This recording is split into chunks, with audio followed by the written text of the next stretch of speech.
పోసాని గారు అప్పుడెప్పుడో మాట్లాడారని చెప్పి తర్వాత ఇన్ని సంవత్సరాలకు తెచ్చి చుట్టూ తిప్పారు కదా, ఇబ్బందులు పెడుతున్నారు కదా. అదే రాజ్యాంగం మాకు కూడా వర్తిస్తుంది కదా. ఇష్టం వచ్చినట్టుగా వచ్చి కూర్చొని ఇష్టానికి మాట్లాడిపోతే మాట్లాడిన ఎవరిని కూడా వదిలిపెట్టనని చెప్పి తెలియజేస్తున్నాను.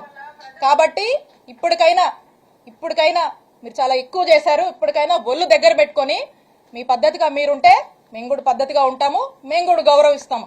అంతేగాని మీ ఇష్టానికి మీరు చేస్తానంటే కుదరదు. ఒక్కటే తెలియజేస్తున్నా, మాకు టైం వచ్చినప్పుడు చిలకలూరుపేట నుంచి వడ్లమూడి విజ్ఞాన యూనివర్సిటీకి ఎంత దూరం ఉందో వడ్లమూడి విజ్ఞాన యూనివర్సిటీ నుంచి చిలూరుపేటకు కూడా అంతే దూరం ఉంటుందని గుర్తు చేస్తా ఉన్నా. కాబట్టి ఏది మీరు ఎన్ని ఇల్లీగల్ కేసులు పెట్టినా, ఎన్ని ఇల్లీగల్ గా మీరు కట్టుకదలన్నా, మీరు ఏం చేసినా కూడా మాకు ఇన్స్టిట్యూషన్స్ మీద నమ్మకం ఉంది. మేము లీగల్ గా ఫేస్ చేస్తాము. ప్రజలు అన్ని గమనిస్తున్నారు. ప్రజల మనసులో ఇప్పటికే ఒక ఆలోచన ఉంది, కానీ మౌనం వహిస్తున్నారు. సమయం వచ్చినప్పుడు మంచిగా బుద్ధి చెప్తారు. కాబట్టి ప్రజల మీద మాకు నమ్మకం ఉంది, మా నాయకుడి మీద ప్రజలకు నమ్మకం ఉంది.